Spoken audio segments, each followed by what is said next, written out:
بسم اللہ الرحمن الرحیم۔ السلام علیکم، میں مزمل اوان اس خبر کے ساتھ حاضر ہوں کہ army chief general Asim Munir کا ڈنڈا چل گیا اور بہت سے لوگوں کو فارغ کر دیا گیا۔ یہ خبر کیا ہے اس کے اوپر بات کروں گا۔ دوسری بات یہ ہے کہ جسٹس منصور علی شاہ جو سپریم کورٹ کے موسٹ سینئر جج ہیں، جو اکتوبر میں چیف جسٹس آف پاکستان کی حیثیت سے حلف اٹھائیں گے، ان کی تقریر نے ایوانوں میں کھلبلی مچا دی ہے۔ اس کے اوپر بھی بات کروں گا۔ پہلی بات یہ ہے کہ army chief general Asim Munir صاحب کے بارے میں کہا جا رہا ہے کہ انہوں نے کچھ سینئر رینک کے لوگوں کو فارغ کر دیا۔ یہ خبر ہے کیا؟ یہ پاکستان کے نیشنل میڈیا کے اوپر ہائی لائٹ نہیں ہوئی، پاکستان کے سوشل میڈیا کے اوپر، ٹویٹر ایکس کے اوپر یہ خبریں آ رہی ہیں اور سوشل میڈیا کے ڈیفرنٹ پبلک پلیٹ فارمز کے اوپر یہ خبریں گردش کر رہی ہیں۔ اس کی حقیقت کیا ہے اس کے اوپر بات کرنے جا رہا ہوں۔ اس میں یہ کہا جاتا ہے کہ یہ خبر جو ہے اس کے اوپر بات کر رہا ہوں کہ فوج میں جھاڑو پھر گیا، آرمی چیف کا ڈنڈا چل گیا، بریگیڈیئر جنرل 2 ستارہ 3 ستارہ جنرل فارغ کر دیے گئے۔ ان کے نام ابھی منظر عام پر نہیں آئے لیکن کچھ کے نام منظر عام پر آ گئے ہیں۔ اس میں سے کچھ لوگوں کے اوپر الزام یہ ہے کہ کچھ لوگ نان کسٹم پیڈ گاڑیاں استعمال کر رہے تھے، کچھ کے اوپر مالی قسم کے جو ہے وہ اختیارات کے ناجائز استعمال کے الزامات ہیں، کچھ کے اوپر ڈیفرنٹ قسم کے سیریس ایلیگیشنز ہیں۔ تو یہ جو لوگ بات کرتے تھے کہ فوج کے اندر احتساب کا عمل نہیں ہے یا احتساب کا عمل فوج سے شروع ہونا چاہیے، تو سر آپ نے دیکھا کہ 9 مئی کے واقعات جس شدت اور جس تیزی کے ساتھ رونما ہوئے، ان الزامات کی روشنی میں army chief general Syed Asim Munir نے اپنے ادارے کے اندر سے احتساب کا عمل شروع کیا اور کور کمانڈر لاہور سلمان فیاض غنی سمیت کئی ایسے لوگوں کو فارغ کر دیا جن کے اوپر سیریس قسم کے ایلیگیشنز تھے، ان کو فارغ کر دیا گیا، نوکری سے ان کو ڈسمس کر دیا گیا۔ ٹھیک ہے۔ دوسری بات یہ ہے کہ جو لوگ یہ بات کرتے ہیں عمران خان کی محبت میں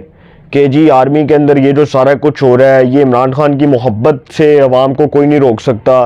اور آرمی کے اندر بغاوت ہو گئی، اور یہ عمران خان کے سپورٹرز یہ باتیں کرتے ہیں نا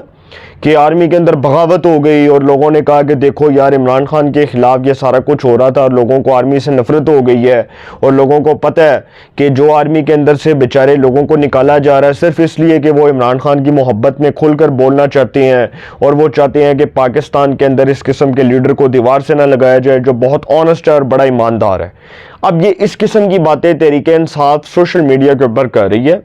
اور جو سوشل میڈیا کے اوپر ان کے 25 ہزار کے اوپر کام کرنے والے جو لڑکے ہیں، لڑکیاں ہیں، جو ینگسٹرز ہیں جس میں لڑکیاں بھی ہیں، میل ہیں، فیمیل ہیں، وہ اس قسم کی ٹویٹس کر کے اپنی تنخواہ، اپنی دیہڑی، اپنی روزی روٹی پوری کرتے ہیں۔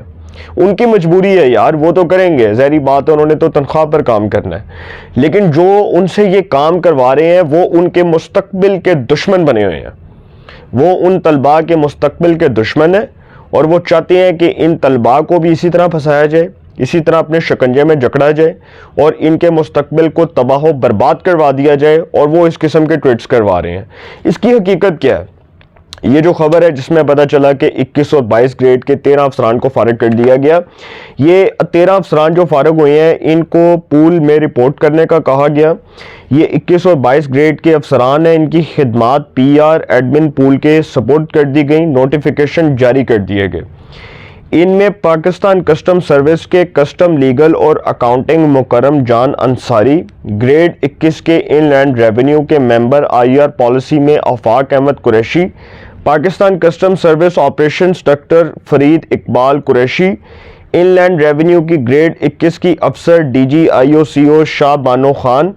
ممبر accounting Tariq Mustafa Khan, customs service کے لا اینڈ پروسیکیوشن کے ڈی جی احمد رؤف،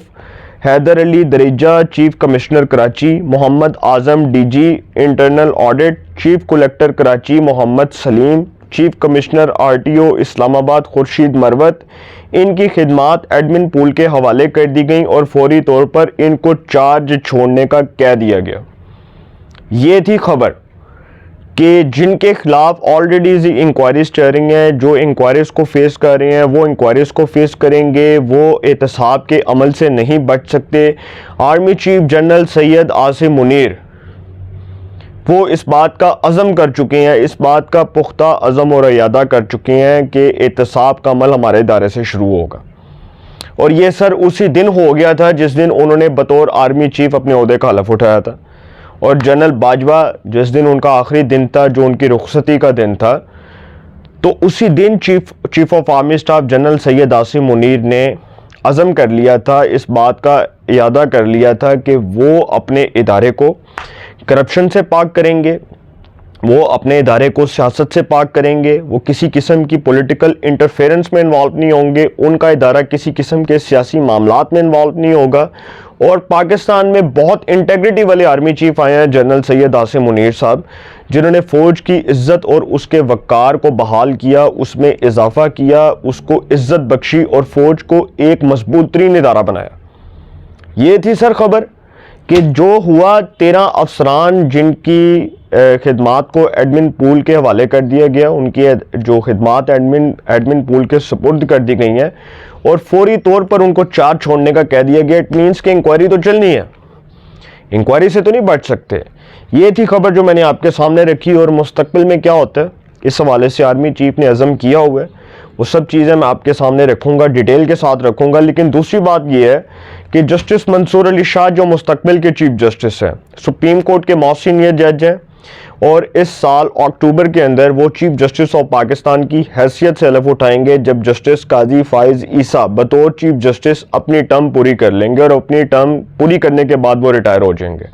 اسی طرح جسٹس منصور علی شاہ نے آسما جہانگیر کانفرنس سے خطاب کرتے ہوئے جو سپیچ کی ہے، جو سپیچ میں انہوں نے خطاب کیا، جس طرح انہوں نے بڑا اگریسو خطاب کیا، اس نے ایوانوں کے اندر کھلبلی مچا دی ہے۔ وہ سپیچ ہے کیا؟ جسٹس منصور علی شاہ نے آسما جہانگیر کانفرنس سے خطاب کرتے ہوئے کہا کہ انصاف کے بغیر کوئی ادارہ مضبوط نہیں ہو سکتا، جو جج کام نہیں کر رہا اسے فارغ کر دیں، عدلیہ کو افراد کی بجائے سسٹم کے تابع ہونا پڑے گا ورنہ آگے نہیں بڑھ سکتے، عدلیہ مکمل آزاد ہونی چاہیے، عدلیہ کی تاریخ پر فخر نہیں کر سکتا، ماضی میں عدالتی فیصلے اچھے بھی تھے اور برے بھی تھے، ماضی میں عدالتی فیصلے اچھے بھی تھے اور برے بھی، اچھے اور برے دونوں نکات تھے، پبلک سیکٹر اداروں میں ریفارمز آسان نہیں ہے، اعلیٰ عدلیہ میں روز 4000 کیسز رپورٹ ہو رہے ہیں، نچلی عدالتوں میں 1000 کیسز فائل ہو رہے ہیں، عالمی سطح پر 10 لاکھ افراد پر 90 جج ہوتے ہیں۔ بڑی امپورٹنٹ بات کی انہوں نے کہا کہ عالمی سطح پر 10 لاکھ افراد پر 90 جج ہوتے ہیں، 90 جج ہوتے ہیں، ہمارے یہاں 10 لاکھ افراد پر 13 جج ہیں، ہمیں 90,000 ججز چاہیے۔ برازیل میں سب سے زیادہ بجٹ عدلیہ کا ہے اور فوج کا دوسرا نمبر ہے۔ عدالتوں کے فیصلوں پر تنقید کرنا ہر کسی کا حق ہے۔ عدلیہ میں کرپشن کو مکمل ختم ہونا چاہیے۔ وہ کہہ رہی ہیں کہ آئین کے مطابق عدلیہ آزاد ہونی چاہیے، جو جج ڈیلیور نہیں کرتا اسے نکال کر باہر کریں، اسے فارغ کر دیں، کرپشن پر زیرو ٹالرنس ہونی چاہیے،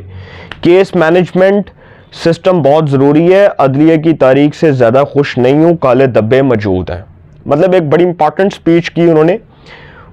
اپنی عدلیہ کی تاریخ کے حوالے سے بھی بڑی زبردست بات کی کہ اگر عدلیہ کی تاریخ بری نہیں ہے تو اچھی بھی نہیں ہے، اگر عدلیہ کی تاریخ اچھی نہیں ہے تو بری بھی نہیں ہے۔ بڑی امپورٹنٹ بات کی یار انہوں نے کہ جو عدلیہ کی تاریخ کی بات کرتے ہیں، جو کہتے ہیں کہ جی عدلیہ کی تاریخ کو سنہری حروف میں لکھا جائے گا، یہ جسٹس عمر عطا بندیال جیسے ججز کہتے تھے، جن کی صاحبزادی سحر بندیال پیمرا میں کس گریڈ کی نوکری کر رہی تھی، عمران خان کے دور حکومت میں جھوٹ بولا ہے تو اس پر قائم بھی رہو ظفر، آدمی کو صاحب کردار ہونا چاہیے۔ بندیال صاحب آپ تو جھوٹ بولتے تھے، آپ کی صاحبزادی عمران خان کے دور میں 21ویں گریڈ پر پیمرا میں سرکاری نوکری کر رہی تھی، حقیقت تو یہ تھی۔ آپ تو قوم سے چھپاتے رہے کہ جی ہاں بھائی یہ تو سارے انہوں پتا سی نا، یہ تو سب کو پتا تھا کہ عمر عطا بندیال کی ساس مہاجبین نون اور عمران خان کے وکیل خواجہ طارق کی اہلیہ رافعہ طارق، 2 خواتین کال پر بات کرتی ہیں، آڈیو لیک ہوتی ہے، عمران خان کی محبت کا تذکرہ ہو رہا ہوتا ہے، انہوں نے صحیح کیا پاجی جج ہونا چاہیے۔ جسٹس منصور علی شاہ کہہ رہے ہیں جج کو اپنے فیصلوں سے جج لگنا چاہیے، یہ نہیں کہ جج کسی پولیٹیکل پارٹی کا ورکر ہو، ایسا جج نہیں چاہیے ہمیں۔ یہی بات chief justice of Pakistan, honourable chief justice of Pakistan justice قاضی فائز عیسیٰ کہہ رہے ہیں کہ جج کا کام ہے آئین اور قانون کے مطابق فیصلے کرنا، کسی کی شخصیت کو دیکھ کر، کسی کے کردار کو دیکھ کر فیصلہ کرنا جج کا کام نہیں ہے، پسند ناپسند کی بنیاد پر فیصلے نہیں ہوتے۔ جسٹس منصور علی شاہ نے کہا کہ عدلیہ کے اندر پسند اور ناپسند کی بنیاد پر جو فیصلے ہوئے، اس نے عدلیہ کی ساکھ کو تباہ کیا، اس نے عدلیہ کو پولیٹیسائز کیا, اس نے عدلیہ کی ساکھ کو بحال نہیں کروایا بلکہ اس کو مزید نقصان پہنچایا. تو یہ چیزیں ججز نے کہی ہیں. یہ جسٹس منصور علی شاہ نے بڑی اگریسو سپیچ کی. یہ دو خبریں تھیں جو میں نے آپ کے سامنے رکھی, بڑی امپورٹنٹ قسم کی جو ہے وہ ڈیولپمنٹس ہوئی ہیں. دونوں خبریں میں نے آپ کے سامنے رکھی. نیکسٹ ویلاگ میں آپ سے مزید امپورٹنٹ ڈسکشن کروں گا.